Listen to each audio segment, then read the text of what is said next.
Acorralado por varios frentes, el presidente venezolano Nicolás Maduro pidió ayuda a la ONU en lo que tiene que ver con la crisis y la escasez de medicamentos. Mientras tanto, se libra lo que llaman la guerra del pan en las calles y la OEA estudia el apartamiento de Venezuela del bloque. Ellos no quieren venderle pan porque ellos acaparan toda la harina. Hay mucha escasez de toda clase de productos. La crisis venezolana ha quedado graficada impiadosamente a través de la escasez de un indicador sumamente sensible, el pan. En una panadería de Caracas se exhibe un cartel que dice «No hay pan salado», mientras largas colas se forman en los comercios para conseguir algo del fundamental producto. Ahorita logré comprar este pancito. Tenía días que no comía pan, porque cada vez que llegaba se acababa el pan. Nunca podía comer pan. Hoy compré estos pancitos, gracias a Dios. El trigo que se consume en Venezuela es importado. Su importación atraviesa una merma importante, ya que está relacionada directamente con un estado debilitado, con menos ingresos por la caída de los precios del petróleo, la principal exportación del país. Mientras, en los mostradores de las panaderías, la gente se agolpa buscando al menos una canilla, el pan más barato y, por lo tanto, el más demandado en tiempos de crisis. Una especie de baguette popular muy buscada. Como podemos ver, hoy no tenemos nada, no ha llegado nada, 2 harinitas para un mes, porque compramos cada un mes y medio. Es por eso que el presidente Nicolás Maduro habla de la guerra del pan y ordenó tomar el control de algunas panaderías a través de la Superintendencia Nacional para la Defensa de los Derechos Socioeconómicos. A los especuladores que le esconden el pan al pueblo, que le caiga todo el peso de la ley, porque están metiéndose con lo más sagrado. Como parte de la respuesta institucional, también fueron detenidos varios empleados en operativos llevados adelante por los comités locales de abastecimiento y producción, conocidos como CLAP. Desde los productores, representantes de la Federación Venezolana de Industrias de la Panificación, exhortaron al gobierno para que los incluya en el Consejo de Economía Productiva. Uno de sus representantes, Víctor Nercio, explicó que el sector requiere 120.000 toneladas mensuales de trigo en silos y confirmó que faltan insumos y divisas. Y es una matemática muy sencilla. Si estamos hablando de 4 buques de 30 toneladas mensuales, de 30.000 cada buque, son 120.000 al mes de consumo. Si no nos llegan las 120.000, sino apenas 30 o 60, por supuesto que se genera una escasez. Y es la razón por la que unos tienen y otros no tienen.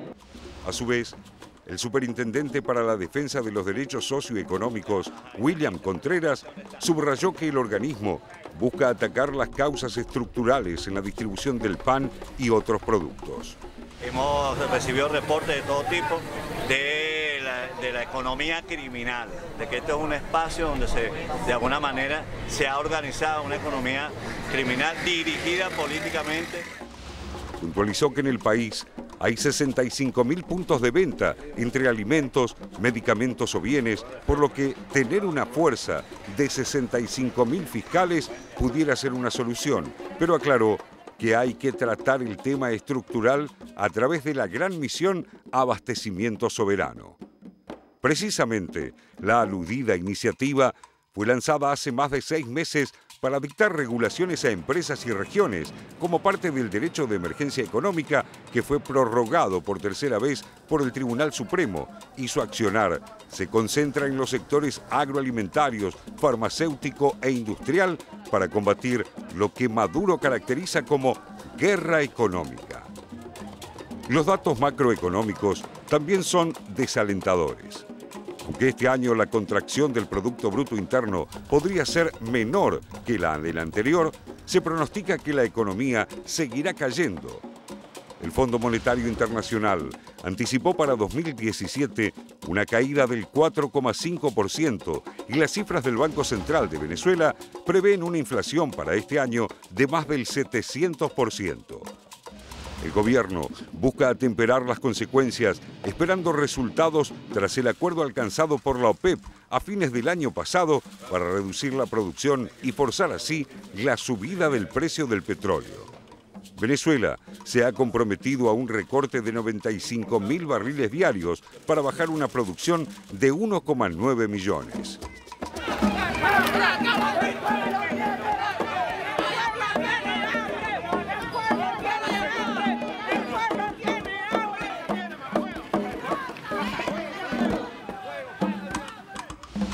Acosado por la recesión, Maduro afronta una crisis política sostenida que alcanzó dimensiones continentales, ya que el secretario general de la OEA, Luis Almagro, inició consultas diplomáticas para poder avanzar con la suspensión de Venezuela del organismo.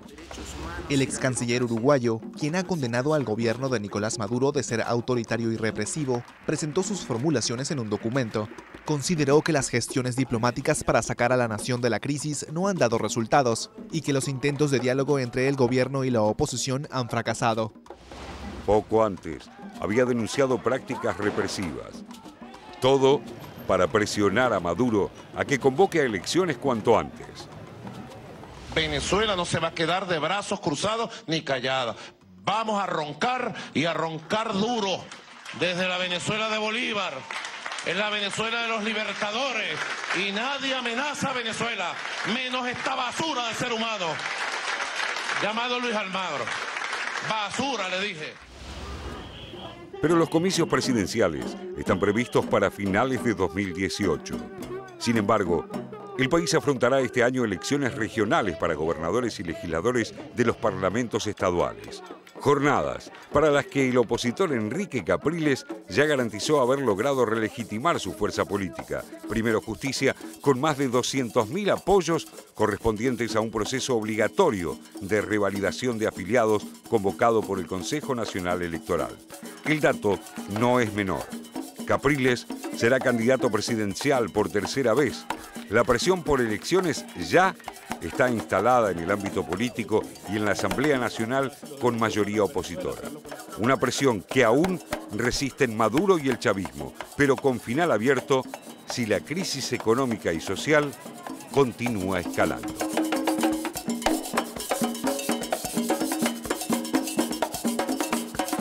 Vemos lo que tiene que ver con la crisis de Venezuela y no podemos dejar de pensar que por un lado es la crisis en términos sociales, la crisis política para el gobierno, la crisis de la oposición.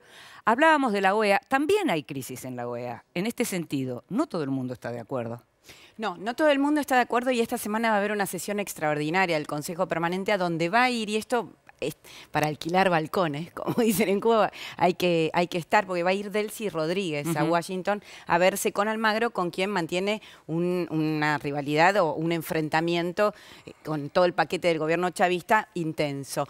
Pero hay una sutil pero visible diferencia en la región y me parece que Almagro no tiene todas las de ganar en esta radicalización de su postura con respecto a Venezuela, porque él cree que la suspensión es sí o sí. Él habitualmente se entrevista con los líderes más, digamos, la oposición que va por todo contra Maduro, y por ahora esto no es posible. ¿Qué es lo que pasa? Esta semana hubo un comunicado, fue muy fuerte, pero es uno más de la región, donde 14 países, y entre ellos Argentina, están señalando que la Carta Democrática en realidad debería ser, digamos, la última, la suspensión del país miembro, que es parte de todo el proceso de aplicación de la Carta Democrática, debería ser lo último que se aplique. Sí, pero nada es inocente. El solo hecho de que aparezca en un comunicado, por eso es lo primero que se lee, digamos. Es complementario, pero sin embargo, ha habido enfrentamientos internos con Almagro, que hace tiempo él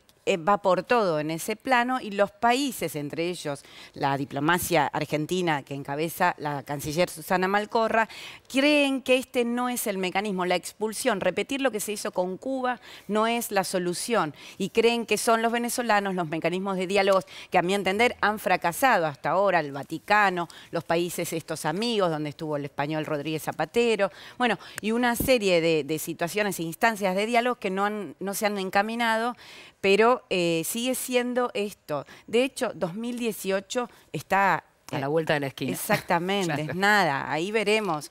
cómo se maneja, si hay fraude, cómo serán las elecciones venezolanas, pero seguramente sí van a ser las más observadas de la historia nunca las elecciones en el 2018, pero nada indica que vayan a adelantar las elecciones. Por lo pronto si llegaron hasta aquí. No habrá elecciones en el primer semestre, esto ya lo ha dicho la oposición, más allá de que el gobierno haya instado a que recogieran firmas, el partido de Capriles, por ejemplo, ha recogido 200.000 firmas y el mismo Capriles ha dicho hasta junio olvídense porque no va a haber elecciones. El gobierno, a su vez, prorrogó nuevamente el estado de emergencia. ¿Esto qué significa? Es la sexta vez que lo hace en el año. Esto significa que mientras dura el estado de emergencia, de política no hablamos, por un lado, es decir, de elecciones no hablamos por un lado, por el otro lado se dispone de recursos sin control de la Asamblea Nacional, se restringe el sistema monetario y el acceso a la moneda extranjera, en este caso, y por supuesto estos controles, la guerra del pan. ¿Qué es la guerra del pan? El Estado venezolano le asegura a las panaderías el monopolio, a través del monopolio la entrega de harina. Pero le dice a las panaderías, el 90% de esa harina que te entrego tiene que ser para pan salado, es decir, para el pan normal, el regular que nosotros conocemos. Las panaderías están haciendo panes dulces y pasteles. ¿Por qué? Porque tienen valor agregado y porque les deja mayor ganancia. Frente a esto, hay una comisión, un comité que salió a la calle, 2.000 funcionarios, a ver qué era lo que estaba pasando, por qué faltaba el pan. Y frente a esto, la orden ha sido intervenir las panaderías. Raúl.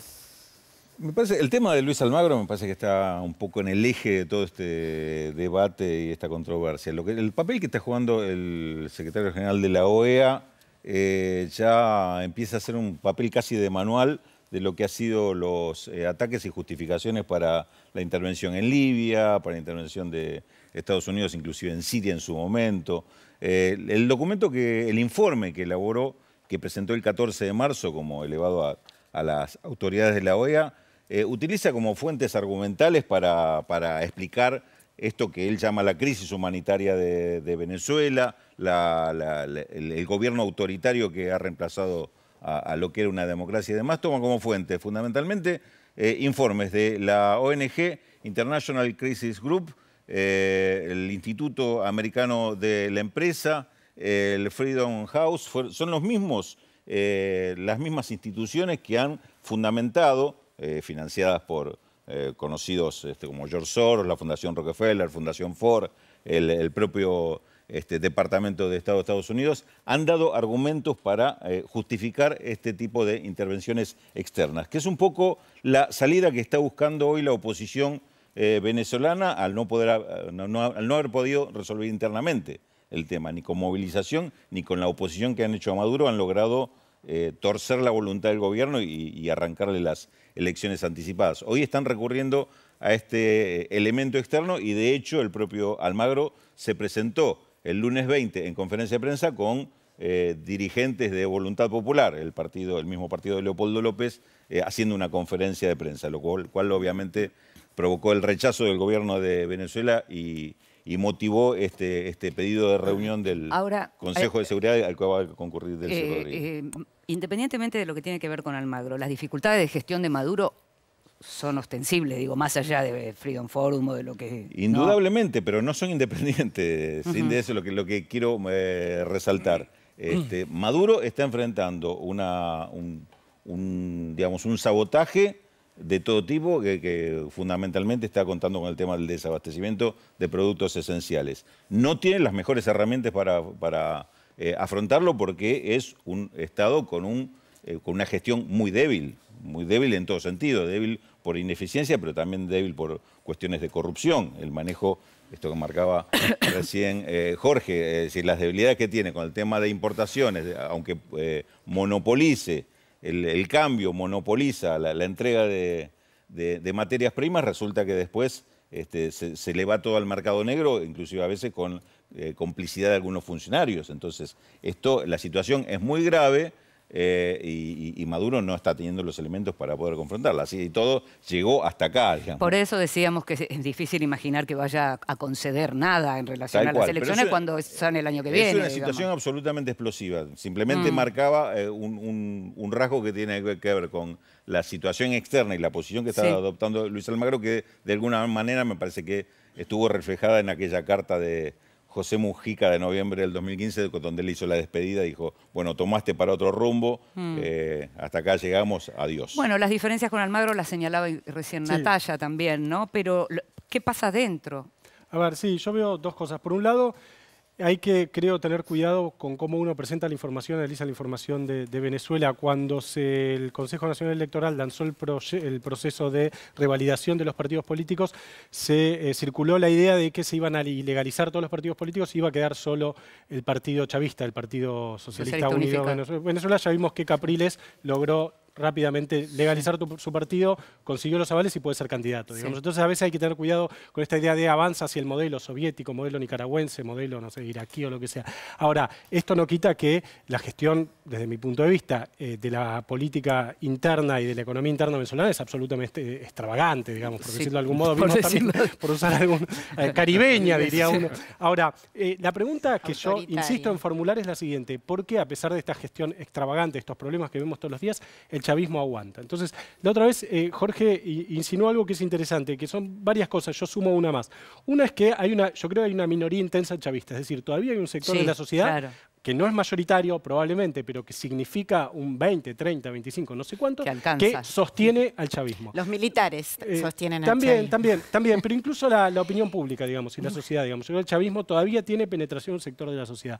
Desde otro, complementariamente a esto, la oposición muchas veces deja pasar su oportunidad. La oposición venezolana se le pasan los trenes de manera permanente. Y en tercer lugar, y cito una frase de Rockefeller, que recién lo mencionaba, o mencionaba Rulo en la Fundación, y que murió esta semana, ¿no? Hay una frase de Rockefeller que dice, ¿cuál es el segundo mejor negocio del mundo? Una empresa petrolera mal administrada, digamos, ¿no? Y Venezuela es una empresa petrolera mal administrada. Es decir, tienen el segundo mejor negocio del mundo, y eso me parece que termina de explicar el hecho de que el chavismo, a pesar de todo, siga estando en el poder. Sí, pero antes de irnos a la pausa, me parece que la asociación de esa minoría, pero firme e intensa, que lo apoya desde la sociedad civil, más los militares, efectivamente arman un conjunto muy difícil. Muy difícil de desarmar. Es una barrera muy difícil de sortear. Nos estamos yendo a otra pausa. Todavía nos queda poco menos de media hora de programa, pero muchísima información, como siempre y como todos los sábados hasta las 14 por la televisión pública. Los temas que vamos a seguir desarrollando en esta edición internacional de Televisión Pública Noticias. Corrupción en Japón. Un escándalo por tráfico de influencias amenazan al primer ministro Shinzo Abe y a su esposa. Y también ETA, un paso hacia la paz. El próximo 8 de abril, la organización separatista vasca efectivizará su desarme.